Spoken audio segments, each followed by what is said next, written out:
Sunday night, June 23rd.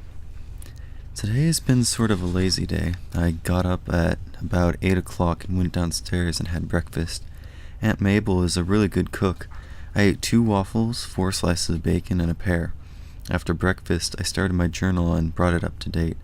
I read the funny papers and then I went outside to look around the yard. Uncle Al came out in a minute and started showing me around. He and Aunt Mabel have a big lot with a large lawn and big vegetable garden next to it. There is a 2-car garage beside the house, the tool shed where we had locked Agony last night, and a little building beyond that once was a chicken house. There is only 1 car in the garage, and the other half is occupied by the neatest little garden tractor I've ever seen. It is only about 3 feet high and about 4 feet long, and it looks like a toy. However, it's a real tractor, and Uncle Al started up and put it through its paces. He looked like an elephant riding a mouse on that tiny little tractor, but it hauled him around all right. He has a lawnmower, a sickle bar, a cart, a plow, and a cultivator that he can attach to the tractor. I told him I thought it was a wonderful outfit. "Well, it's another version of electric trains," he said. "Only this cuts grass, so you can persuade yourself that you spent your money sensibly." "Can I cut the lawn?" I asked him. Uncle Al is nice, but he's sort of peculiar. He likes to talk in riddles, and now and then he seems to be talking to someone who isn't there.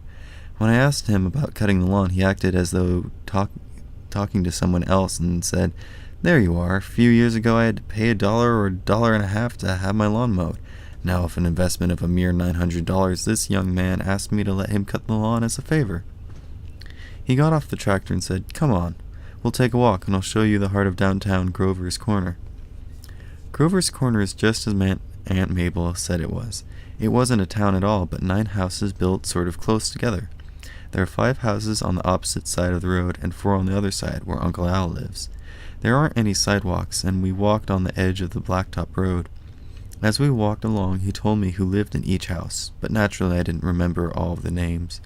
All the houses had big lots, and between the last 2 on Uncle Al's side of the road, there was an extra large lot with nothing on it except a red barn set back about 20 feet from the road. "This is your property," Uncle Al said. "Starting from that tree there at the edge of McDaniel's lawn on over to that row of evergreens. I guess there's about 400 feet frontage." "What do you mean, my property?" I asked him. "It belongs to your mother," Uncle Al replied. "You mean she owns it?"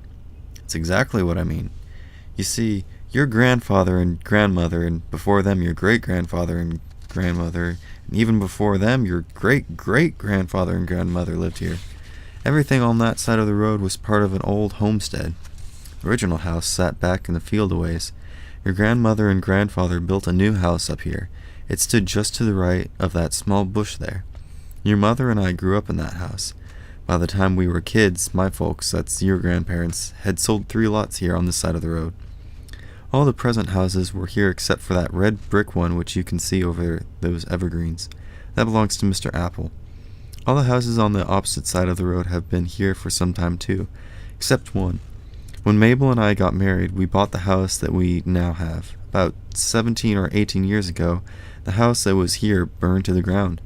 A man came along a year or so later and wanted to dump some dirt and cover up the basement, so there you are.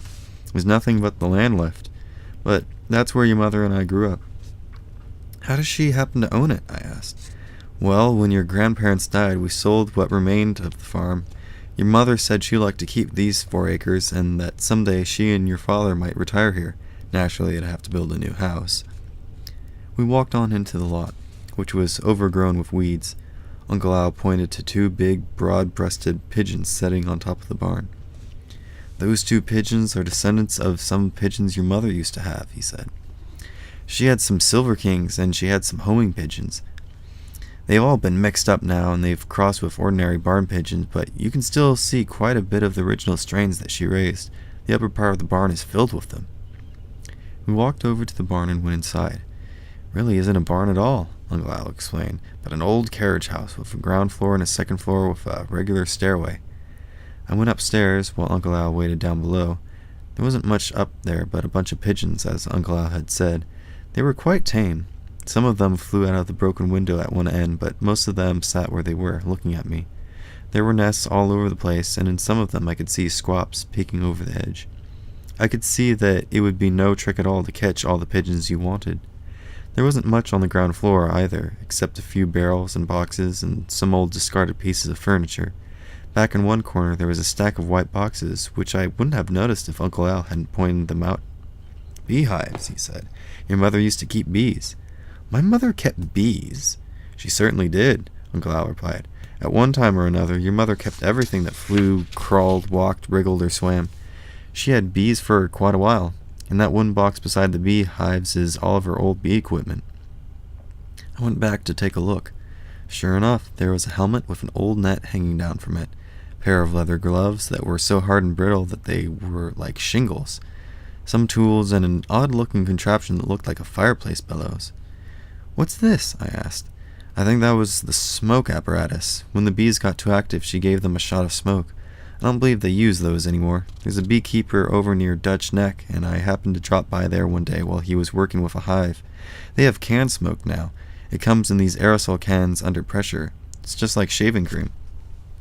There wasn't anything else in the barn to see, so we went back outside.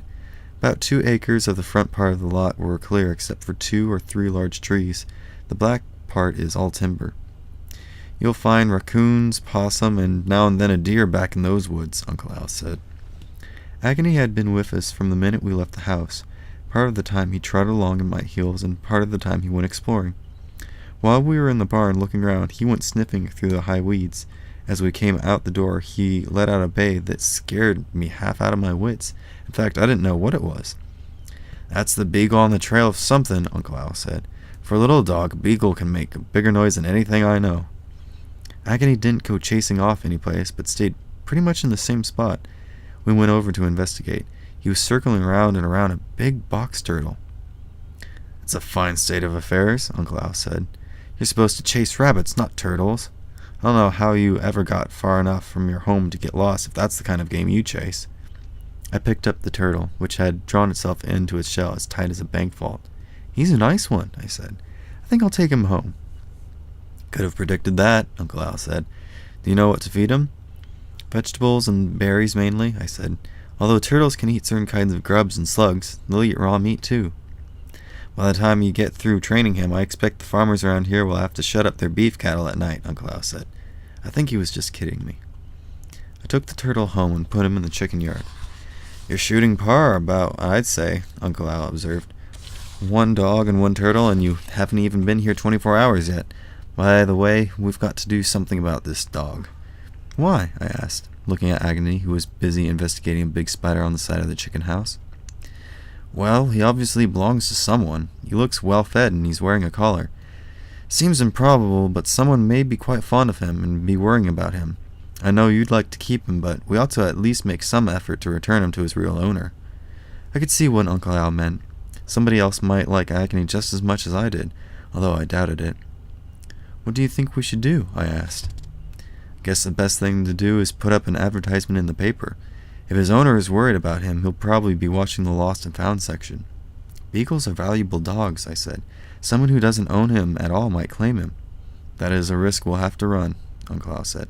"However, it needn't be too much of a risk. The only reason the dog would have much value to anyone besides the real owner is that he might be a fine, well-trained hunting dog. We can write up an advertisement that doesn't stress his hunting abilities.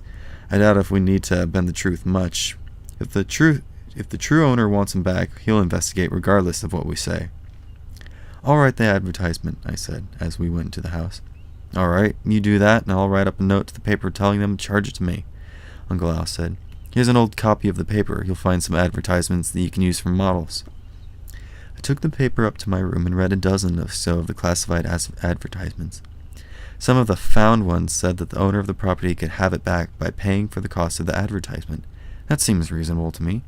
I don't see why a finder should lose money after he's gone to the trouble of finding something and saving it for a careless owner. This is what I wrote. "Found 1 beagle, white with brown and black markings, on Carter Road the night of June 22nd. Trained to chase turtles. Howls at night unless allowed to sleep in bedroom. Big eater.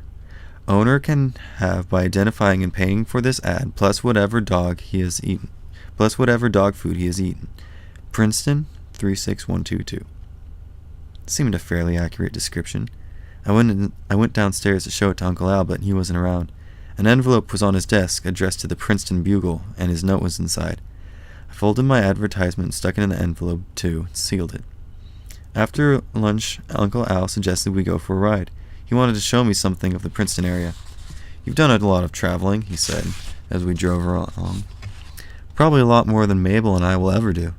You've been to a lot of places in Europe and a good many places in South America. I've forgotten just where all you have been. Anyhow, you've seen a lot, but I doubt if you've ever seen an area that is a nicer place to live than right here in Princeton. Travel is supposed to be broadening, but I wouldn't be surprised if it wasn't a handicap to travel too much. It's kind of nice to spend a good many years in one spot and to get to know everybody in the countryside, to watch a community grow. Princeton area is not only a wonderful place to live, but it has a wonderful future. Right now it's one of the research centers of the world, and it's growing all the time." My Uncle Al is in insurance business. Not life insurance, but fire insurance, liability insurance, automobile insurance, things like that.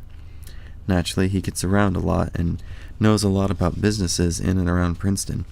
He knew what everything was, and he proceeded to tell me. Uncle Al is big and heavy and slow, and he talks just the way he looks. He told me a lot more about Princeton than I wanted to know, and certainly a lot more than Aunt Mabel wanted to know, because she half went to sleep. But now and then he would say something interesting, and I'm sort of used to listening to a lot of talk to get an interesting fact every once in a while. We have diplomats at our house and to dinner quite often, and if anybody can talk longer than a diplomat without getting to the point, I don't know who it is. According to Uncle Al, the Princeton area is filled with all sorts of research centers. I didn't know what the big companies had separate buildings and places where their scientists develop new products, but apparently they do. I guess that's an example of free enterprise, and I'm going to learn more about these research places in order to tell my class about them. There are several electronic research centers near Princeton, an atomic reactor, an aircraft development center, a textile research center, and dozens of others. All these places employ chemists, scientists, engineers, and physicists, Uncle Al explained. And besides all these, there are all the professors at Princeton University and the men at the Institute of Advanced Study. Why, there are more great brains around Princeton than there are cockroaches. There are so many brain waves given off around here, it's a wonder you can't see them. Maybe somebody flying over Princeton could. He paused a minute, looked at me, and said, "I know a couple of boys out at the airport.